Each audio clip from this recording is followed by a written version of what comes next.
Hello, everybody in podcast land. I'm Dr. Ted Thatchenkary, and this is MD Roundtable, a podcast about collaborating and learning from other healthcare professionals from all over the globe. We are all so much more connected due to technology. We have so much to learn from each other.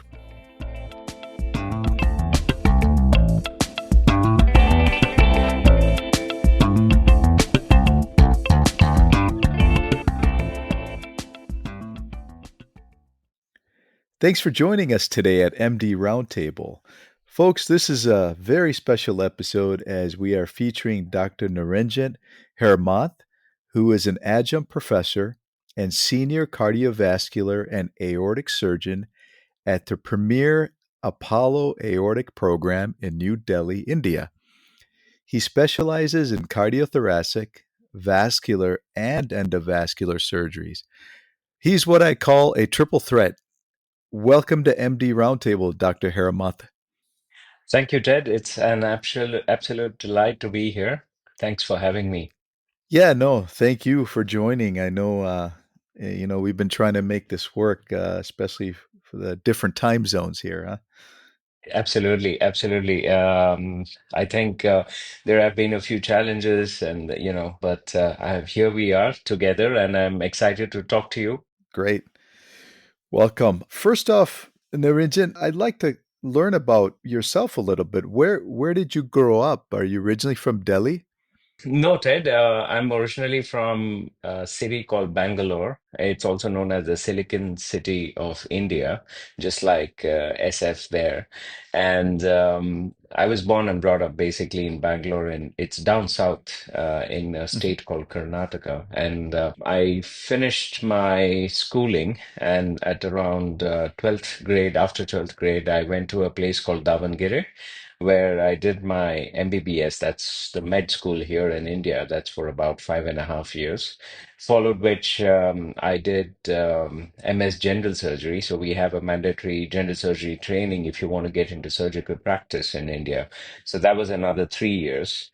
And then eventually, I went ahead and did some super specialty. So my work, took me around. And when I went for my international fellowships to Australia and Canada, I was looking for an opportunity to come back to India. And mhm, the fact that Apollo Hospitals in New Delhi, which is one of their flagship hospitals. It's the largest corporate chain of hospitals in India right now. They are the leading team, and they were looking to start niche programs such as the aortic program, along with host of other programs such as the minimally invasive program and things like that. So, my CV landed right at the right time, and as they say, things happen at the right time for the right person, maybe.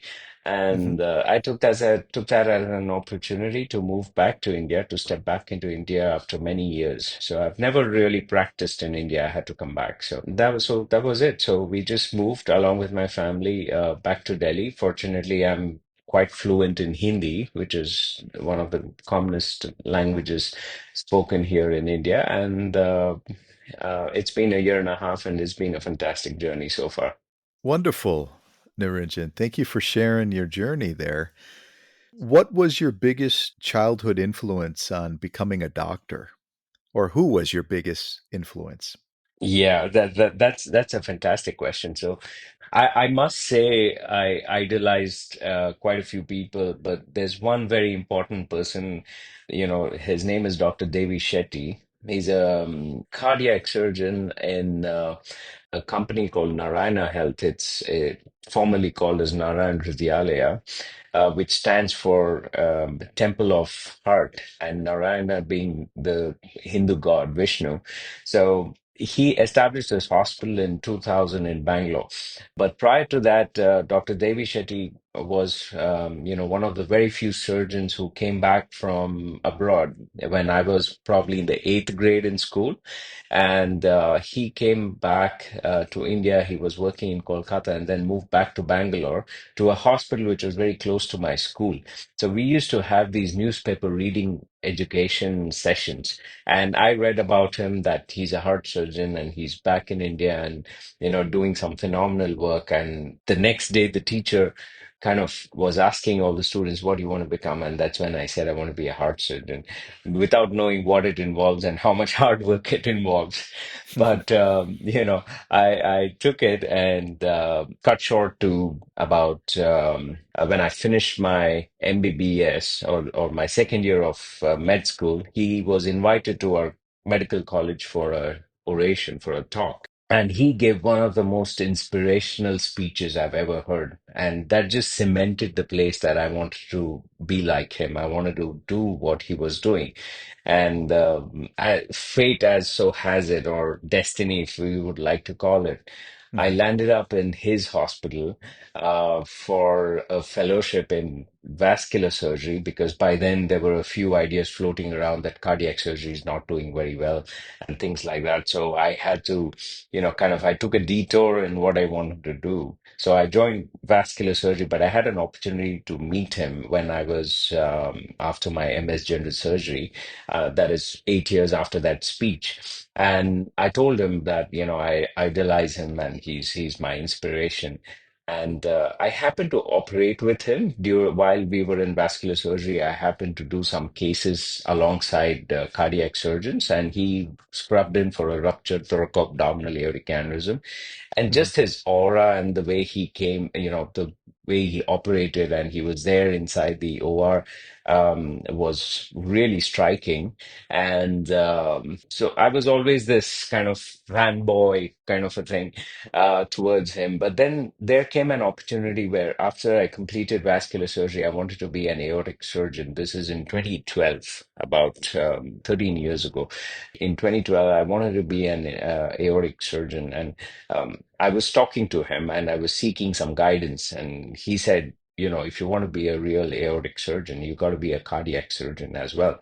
And vascular surgery limits you to do the kind of aortic work that you're looking to do. So why don't you see if you have a chance at doing a 3-year training? It's called an MCH program in India. It's Mhm. a formal 3-year traditional training program for people who want to be cardiac surgeons. So he said, why don't you do that and give it a shot? And probably I was destined to, because I wrote the entrance exams. We've got these entrance exams, and I got selected for a cardiac surgical program. So I did another 3 years of extra cardiac surgery, so total of 5 years of super specialty training, which is otherwise 3 years in India, thanks to him. And while I was abroad, and then I was coming back, I was kind of following his career. And by then, he built a $1 billion company, and he's one of the biggest known faces in India. And yeah, so I think he's been the biggest Yeah. inspiration for me. Along while I've had many other surgeons that have inspired me. So there it is. I'm sitting here today, still talking about it. Yeah, that's amazing. That's amazing, Niranjan. It's really neat that you ended up working side by side with your role model, you know. Exactly. Yeah. Yeah. Absolutely. So how rare is that, huh? That's a great opportunity you had there. Yeah, I did go back to him, before I joined Apollo, and I came back to India after 7 years. I went to meet him to tell him that I'm going to start this aortic program in India, in Delhi. And I told him, I'm sitting where I am is only because of you and your inspiration and you coaxing me to do the cardiac surgical training. And here I am 10 years later, going to do what I wanted to do. That's terrific, Niranjan. Thank you. This episode is brought to you by Primal Steak. Primal Steak offers pasture raised beef and bison without any antibiotics, hormones, or chemicals. If you're a home chef or just enjoy grilling, this is a great company to order your steak boxes from. Check them out at primal-steak.com. Once again, primal-steak.com. They'll directly deliver the box straight to your home. On that note, I wanted to just talk about, sort of you're kind of a unique breed because I think you're what we call a hybrid cardiac surgeon. Yes. And, you're a surgeon that's also very familiar with catheter based therapies in today's evolving cardiovascular field. Can you discuss like what is a hybrid cardiac surgeon, Niranjan? Absolutely. As I said, I trained in vascular surgery. So during that time, I was doing a lot of endovascular work, and I was trained pretty well by vascular surgeon called Dr. Ramesh Tripathi, and he's a prolific vascular surgeon and back in Australia now, but he had a short stint in India for about 4 years. So I happened to learn from the best. But when I got into cardiac surgery, I realized that these wire skills are going to come handy, especially because in aortic surgery, you need to get vascular access. And then there are certain pathologies you don't really have to do open surgery for, and endovascular is a fantastic treatment alternative. At the same time, endovascular is not for everyone and not for all patients and pathologies because they have their own challenges and long-term complications. I kept hearing from, a lot of peer group and everyone that, cardiac surgery is being overtaken by interventionalists and things like that. But then I kept telling myself it's not the others who are taking it from us, but probably it is we are not evolving enough. So I took that as an opportunity and utilized my vascular skills, kept it going, and kept the wire skills going, and made sure that I implemented in my practice. Even in fact, going ahead and training in transcatheter aortic valve implantation therapies.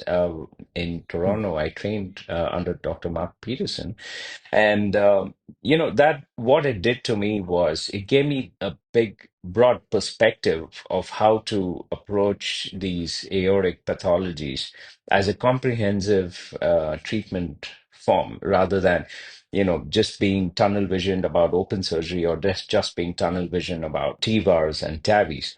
I've been able to implement them quite effectively, I would say. And it's always patient first and it's for the patient. So, what's good for the patient, I should be able to offer it. And, when I came back, I wanted to, my aim was to give the best possible solution for any patient who had any kind of cardiac or aortic issues, be it in a hybrid manner, which is open surgery plus endovascular in the same patient for the same pathology, or endovascular, total endovascular, or even open heart surgery. So if I have that broader spectrum, then I'm not biased to any one particular therapy.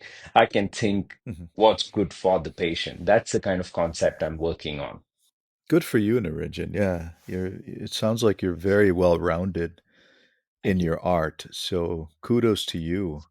Thanks, Ted. Thanks. Shifting gears, Niranjan, I think it would be beneficial for the audience just to discuss what aortic dissection is. Can you just explain for the audience the different types of aortic dissections? Sure. So aortic dissections broadly are classified as type A and type B dissections. That's a Crawford classification named after Professor Stanley Crawford, who was the former head of Texas Heart and Baylor College of Medicine. And he was one of the OGs of aortic surgery, if I may call it, followed by Dr. Joe Coselli, who took over. But that's the initial classification. But Dr. DeBakey also came up with another classification called Type 1AB, Type 2, and Type 3, depending on the location of entry tear. So Type A dissection is where the intima breaches at a point of least resistance, like usually due to a penetrating aortic ulcer or a atherosclerotic ulcer. Under strain and under hypertension, the layers split and the blood flows through a wrong lumen or the false lumen, thus jeopardizing blood circulation to the brain and vital organs. That's an acute emergency. A type aortic dissection with an entry tear in the ascending aorta above the heart is an emergency and could kill a patient instantly. Whereas, if the entry tear is beyond the left subclavian artery and it's not involving the brain vessels, then yeah, it usually will involve the visceral arteries, that is the superior mesenteric and the celiac and the renal arteries, or even the limb arteries. Usually, that is not as catastrophic as type A dissections because the patient does have some time to reach the hospital and seek emergency treatment. They need CAT scans. And based on where the entry tear is, the original classification is done. So that's type A, and type B is much easier to understand.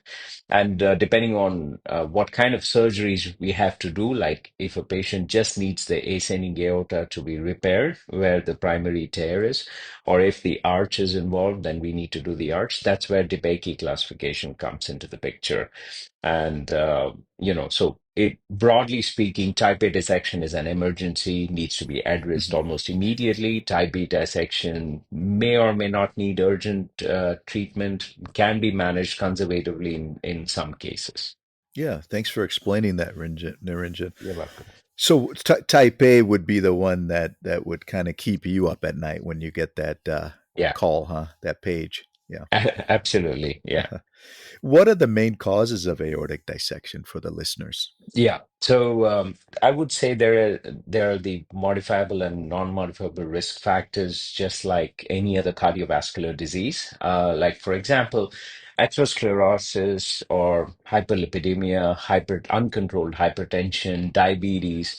All these are significant risk factors for patients to develop type aortic dissections. These are, however, modifiable risk factors, as we all know.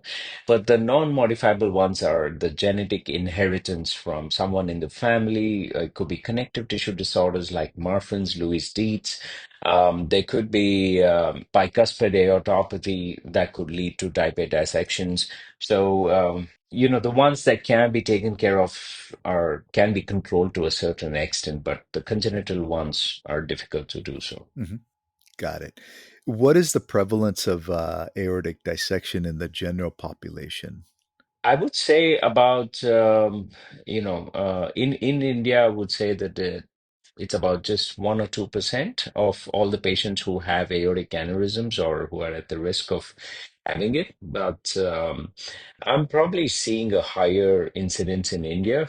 We don't have the data to support as to exactly what's the incidence, but I would say it lies in the range of 1 to 2% in India. 1 to 2%. Okay. Does everyone with an aortic dissection also have aortic valve disease? Yeah, that's an excellent question, actually. See, aortic dissection is predominant in patients who already have some amount of aortic dilatation. It may or may not be an aneurysm, and it could involve the aortic root, what we call it, where the aortic valve is housed, and the root is also a part of the ascending aorta, and it could dilate over time and cause stretching of the aortic valves leaflets. And when that happens, the aortic valve usually is involved. Either it leaks at causing aortic regurgitation, and most often than not, in type A aortic dissection, the aortic valve and the aortic root are involved. And that's why the first thing to do is, of course, Hmm. once you get to know the patient has a aortic dissection, and if you have echocardiography in the hospital, the next thing to look for is whether the patient has acute aortic regurgitation, which basically complicates the problem, but also warrants for urgent surgery to replace the valve as well as the ascending aorta. Got it. When one has clinically significant dissection, Narinjan, what are the usual symptoms and what is the mortality rate? Yeah. For type A dissection, right off the bat, the moment it occurs, it's about 25 to 30% mortality up until the presentation to the hospital. And every hour the patient, waiting for treatment, every hour the mortality risk goes up by 1 to 2%. And that's right off the bat. Now, if type A dissection can present with stroke, it can present with paralysis because of spinal cord malperfusion, it can present with acute abdominal pain because of one of the arteries of like the superior mesenteric artery of the abdomen is occluded acutely because of the dissection. Hmm. And it could even have the patient can have flank pain because of acute renal artery involvement or blockage, and that could cause basically renal shutdown, and the patient doesn't pass urine. But if the brain vessels are involved, the patient can have a stroke, a major stroke, or a TIA, or hemiplegia. So there are a myriad of signs that a patient presents with in an acute dissection, and any of these just adds to the complexity and also adds to the urgency of treatment. But the gold standard is if it's a type A dissection, the patient comes to the hospital straight to the OR. We don't waste any time. That's right. That's right. What are the common ways to diagnose aortic dissection? The easiest and the best way to diagnose is an echocardiography. Of course, we need to do our ECG. The first suspicion would be a STEMI, ST elevation MI. But then the moment you do an ECG, if the coronaries are involved, coronary arteries are involved, then you may get some ECG changes. But then if the patient classically complains of tearing chest pain or a very severe chest pain, central chest pain that's radiating to the back or the shoulders, which kind of mimics the ST elevation MI, we need to do an urgent echocardiography. And almost every time, at least in case of type A dissections, which is what we need to do, now we can see a dissection flap in the ascending aorta. So you need to look at ascending aorta, selective imaging as a first response to rule out aortic dissection. The moment you have a suspicion of a flap, an urgent CT scan is what needs to be done, which almost all the hospitals around the world now have these two basic imaging modalities available. Yep, that's correct. I would say in the US, probably the CT angio is done immediately in the ER Yes. and then the echo afterwards. But I don't know what in India if it's the same way. Yeah, sometimes there's an economical factor, the cost factor, where Hmm. in India, if for every the patient pays for every imaging modality they do, so we do not have the public funded system Sure. here. So in some cases, patients interpret it as an overkill, like you're getting a CT angiogram just because I have a little bit of chest pain, Hmm. and the most common assumptions in India is that if you have a chest pain, it's most likely due to hyperacidity or reflux. So, one, the patients don't want to go to the hospital if they land up and they'll be like, "Oh, you're taking me to the CT scan, and just I just have a little indigestion, if you want to call it." Right. That's why I think echocardiography is a fantastic bedside tool. Hmm. That gives you the best information that you need in the ascending aorta, and then from there on, the CT angiogram is justified, at least from a patient's perspective. Great. Niranjan, what are the current treatment options in patients who have significant aortic dissection? For type A dissections, it's almost always open heart surgery, I would call, which is basically we either have to, as I mentioned earlier, we have to replace the valve, or in some cases, if the valve is functioning fine or morphologically the aortic valve looks fine, then we can even spare it, followed by ascending aorta, the dissected segment or the entry tear of the dissection would be in the ascending aorta. So you excise the diseased aorta and try to repair the aorta, replace it with an artificial tube Dacron graft. It's a nylon kind of a material that's specifically made for aortic repair. And we use that tube graft to replace the diseased aorta all the way till the innominate artery, just proximal to the innominate artery. So the goal of a dissection repair is to restore normal blood flow into the true lumen, where otherwise it was tracking into a false lumen. Hmm. And we eliminate that entire area where that was happening and restore it back to the true lumen. So, and the latest guidelines, the STS and the AATS guidelines, suggest that you have to replace as much aorta as possible in the first index operation. If the patient is reasonably stable with no major complications at the time of presentation, Some centers even say that you have to do total arch replacement so that you move the disease of aortic dissection as distal downstream as possible, so that the patient doesn't come back with late complications. That's basically the principle of surgery. But type B dissections can be managed without surgery, either conservatively, or we do something called a TEVAR, trans endovascular aneurysm repair, thoracic endovascular aneurysm repair. Hmm. Through a small femoral artery axis, we can deliver a device distal to the subclavian artery where the entry tear is, and we close it with a stent graft that's deployed within the true lumen. And that essentially cuts off the false channel. And that's a good primary starting point for any patients who present with acute complicated type A dissection. So we cannot do the endovascular work in type A dissections because it's very close to the heart. It involves the valve, the coronary arteries. It's too high risk a procedure. It's anatomically not feasible, Hmm. at least with the technology available so far. Okay, when you have to do the type A repair surgical approach, do you have to put those patients on cardiopulmonary bypass? Absolutely. In fact, much more than that, I would say, because like in all open heart surgeries, we put the patient on a heart lung machine. We temporarily arrest the heart in the diastolic phase, where the heart is quite flaccid. We give high potassium solution. There are various ways of doing that. It's given down the coronary arteries, and we stop the heart. We cool the patient down to a certain degree of temperature. It could be 28 or 24 degrees for better organ protection and brain protection.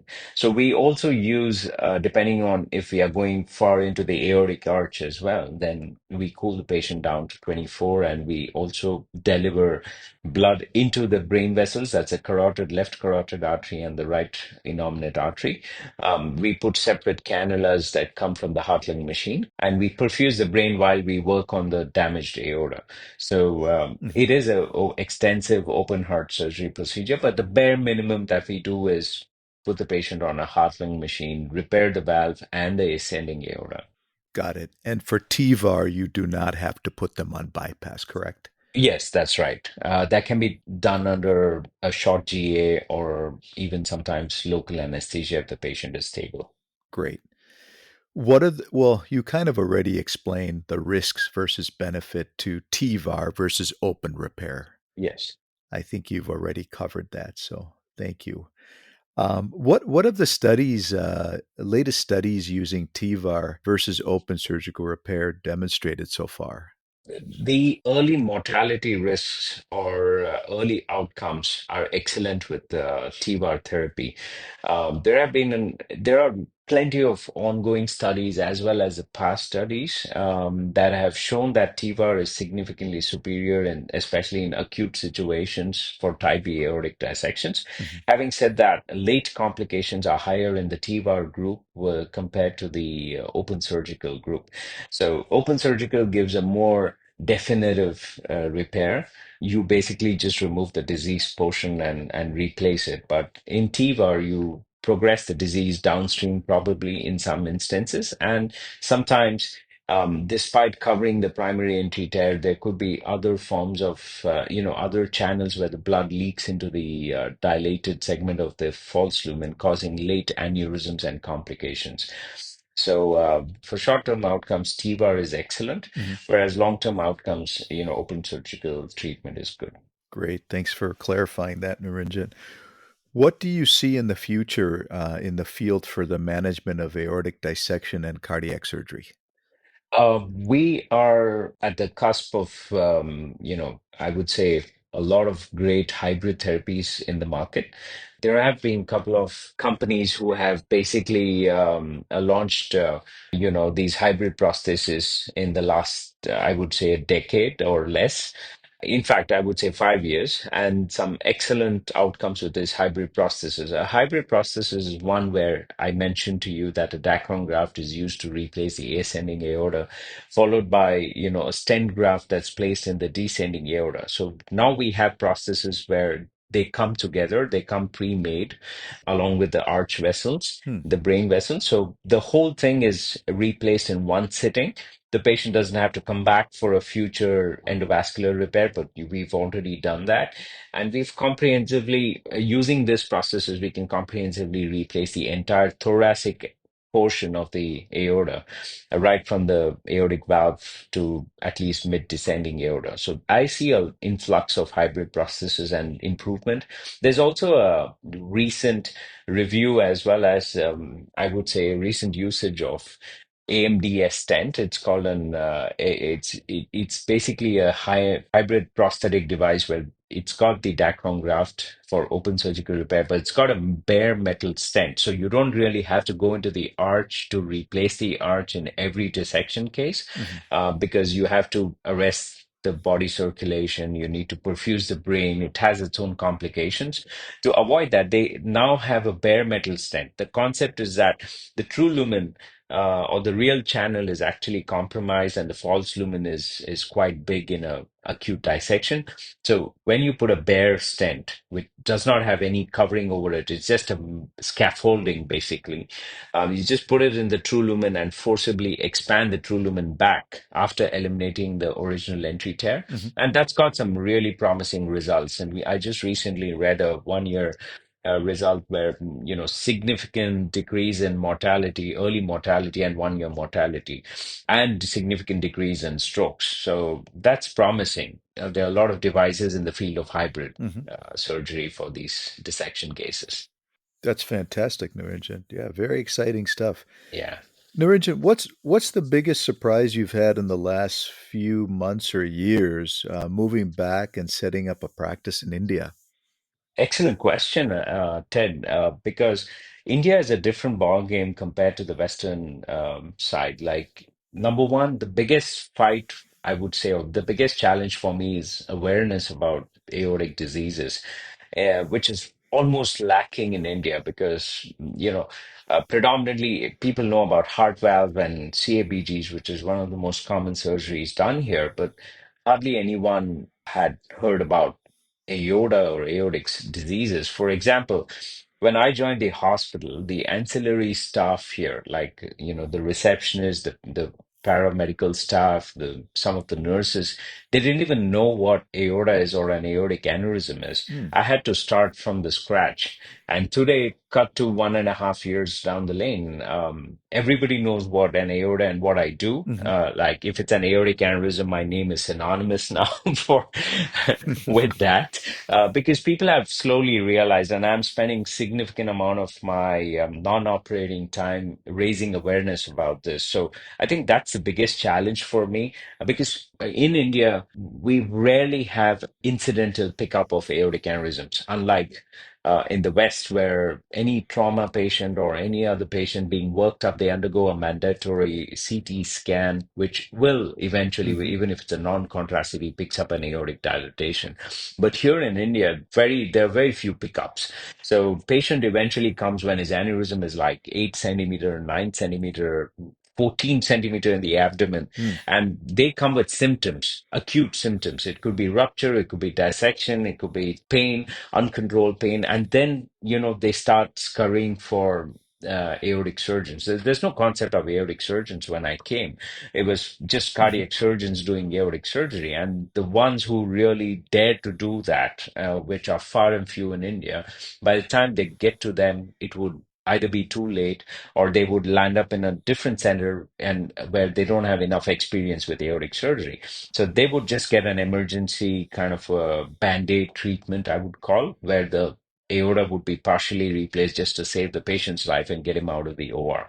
So those were the initial challenges that I faced. I still face them, Hmm. but as you may also have seen, that I'm trying to raise awareness through social media about aortic aneurysms and dissections. And I would say, at least within my hospital and in and around my hospital, I've made some progress in that aspect.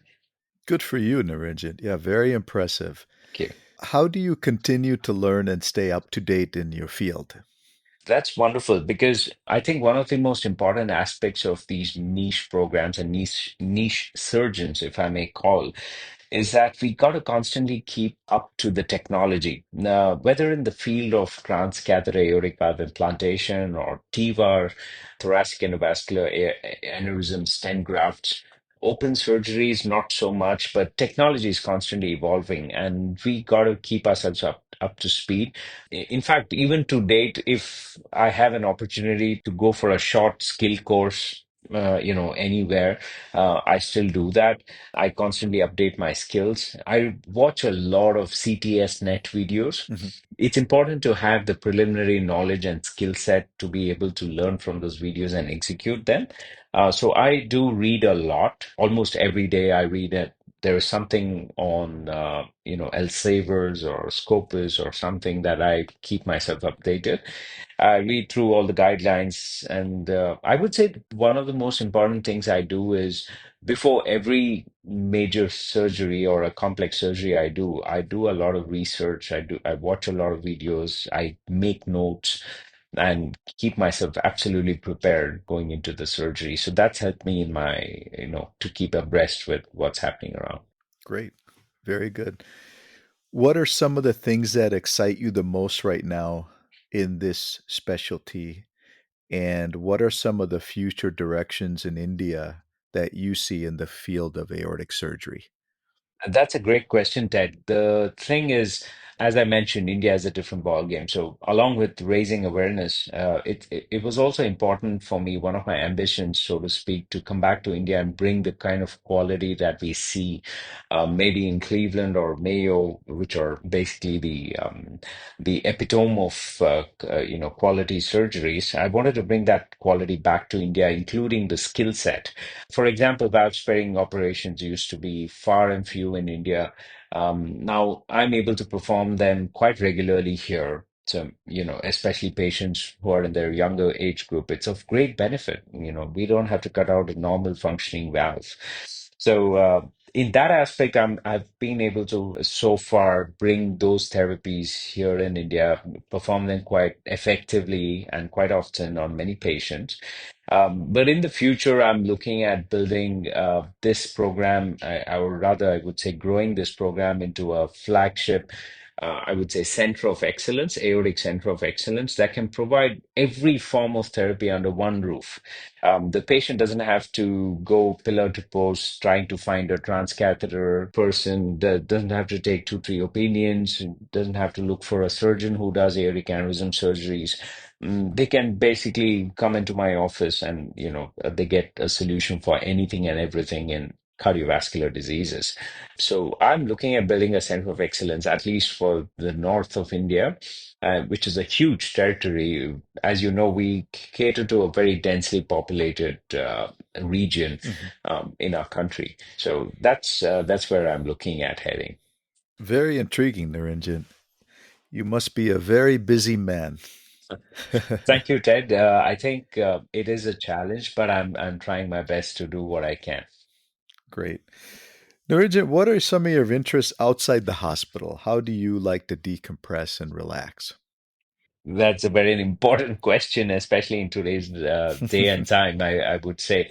I have quite a few hobbies, like, of course, I sketch and paint, and, I do things like that. But one of the most important things I love doing, and it's absolute passion apart from aortic surgery, is riding motorcycles. I know it's dangerous and, those kind of things, but that's something kind of sets me free and keeps my mind relaxed. And it's kind of meditation for me, so to speak. I've been riding motorcycles for the last 12 years, on and off. And most recently, I went and bought another motorcycle because I had to. In India, I hadn't purchased one, and, I had to, the stress was getting to me. And no better way of de-stressing and detoxing than a fantastic ride in the wind on my favorite motorcycle. So I would say that's my go-to right now. That's fantastic. What kind of motorcycle do you have? Can I ask? Yeah, yeah. Right now, I've got a 650 cc Royal Enfield Scrambler.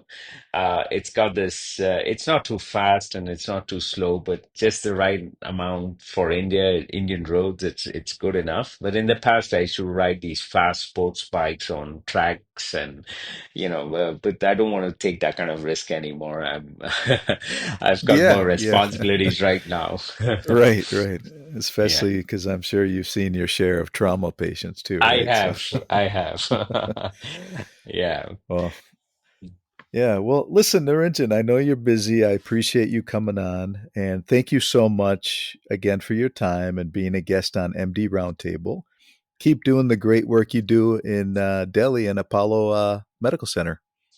Thank you. Thanks, Ted. Thanks for having me. It was wonderful chatting with you, and I hope the audience benefits from our conversation. And I think you're doing fantastic work as well with your podcast, raising awareness and talking to various amazing physicians around the world. So congratulations, and I look forward. Thank you, Niranjan. Have a great day. You too. Thank you. Thanks, Ted. Take care. Folks, if you enjoyed that episode, don't forget to leave a review of MD Roundtable Podcast and don't forget to subscribe. Also, if you want to reach out to me with any comments or questions, feel free to go ahead and email me at drtedthatchandcarey@gmail.com. Once again, Dr. Ted thatchandcarey@gmail.com. I will also leave the email contact in my show notes. Thank you again for joining me. Have a great day.